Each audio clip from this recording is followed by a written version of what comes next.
Okay, so you open LinkedIn and instead of your feed, you got a banner that says your account has been restricted. Your stomach drops a little, right? Honestly, that's a normal reaction. But don't do anything yet. What you do in the next 30 minutes decides whether this gets fixed in 2 days or turns into a 2-week headache. By the end of this video, you'll know exactly which of the 4 restriction types you're dealing with, what to do in the first hour, and how to write an appeal that actually gets read, and how to set up one clean, isolated backup profile the safe way, so a repeat restriction doesn't take out your whole network again. And real quick, stick with me to the end because I'll show you a clean setup using GoLogin, plus how to grab 2 gigabytes of free proxy so you can protect your account and start with less risk.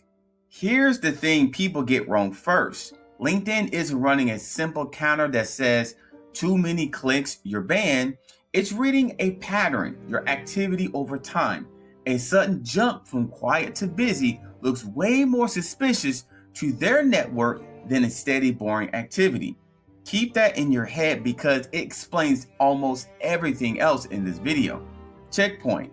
Restrictions aren't random, they're pattern-based, and your first hour matters more than people think. Step 1. Figure out which restriction you actually have. There are basically 4 levels. Level 1 is a soft warning. You'll see something like, you've reached your weekly invitation limit. That's LinkedIn tapping you on the shoulder, nothing more. Request just pause for a day or 2. Level 2 is a temporary restriction. A banner saying your account is restricted, messaging and connecting are blocked, usually for 3 to 7 days. Level 3 is identity verification. LinkedIn asks for a photo ID before you do anything. And level 4 is a full suspension, an explicit "your account has been suspended" message. This one needs an appeal. Look at the exact wording on your screen. It tells you which bucket you're in. Step 2, the first hour. Stop everything. If you're using any automation tools or browser extension, turn it off completely. Don't just finish this one campaign. Screenshot every warning message you see right now before it disappears.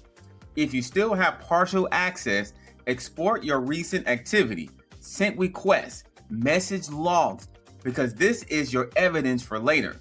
Quick real example, an SMM agency manager running 5 client accounts got a temporary restriction on one of them. Instead of waiting, they kept logging in every 10 minutes to check if it's lit from 3 different devices. That repeated retry behavior extended their review period by almost a week. 1 calm check per day would have been enough. Fewer login attempts mean fewer new signals for LinkedIn's system to react.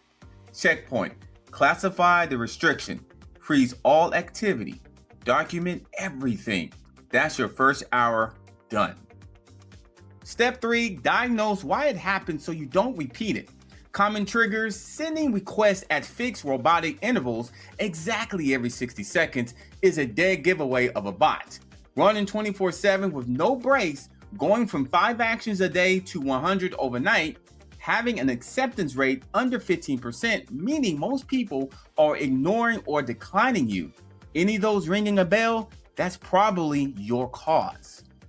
Step number 4, appeal, but only if you're actually locked out or explicitly asked to verify. Keep it short and factual. Your account email, the exact restriction message, when you notice it, confirmation you've paused any tools, a brief, honest guess at what triggers it. Don't threaten support. Don't claim you did nothing. They can see your activity logs, own it, and move on. Step number 5, rewarm the account once access is back. For about a week, run a roughly 30 to 50% of your old volume and do it manually. Read your feed, reply to real messages, no bulk sending. Then increase by maybe 10 to 20% every few days. Think of it like physical therapy after an injury. You don't sprint on day 1. Now let's talk about protecting yourself going forward. And this is where a clean, isolated setup comes in. If you ever need a second fully separated LinkedIn profile, say for a different brand or client, the mistake almost everyone makes is opening it in the same browser, from the same home Wi-Fi, on the same computer. LinkedIn can then see both accounts sharing the same IP address and the same browser fingerprint. When two accounts share that ID, LinkedIn treats it like two people showing up at the same crime scene with the same fingerprints. That's account linking, and it's the fastest way to get both accounts banned. This is where an anti-detected browser like GoLogin comes in. In plain terms, it's a browser that lets you create separate isolated profiles, each one of its own consistent fingerprint and its own proxy. So two accounts never look like they're coming from the same person. You can use any anti-detective browser you want. I'm showing GoLogin because it's what I actually use. Here's exactly how I set this up. Number one, open GoLogin and click the green Create Profile button. Number two, give it a name. Number three, in the proxy field, paste your residential or mobile proxy credentials. And number four, don't touch the time zone or language settings. GoLogin reads the proxy IP and auto matches them. Before you ever log into the actual LinkedIn account inside that profile, click Run. A new browser window opens. Go to iphay.com. If the status turns green and says no leaks detected, your IP, fingerprint, WebRTC, time zone, and language are all lining up.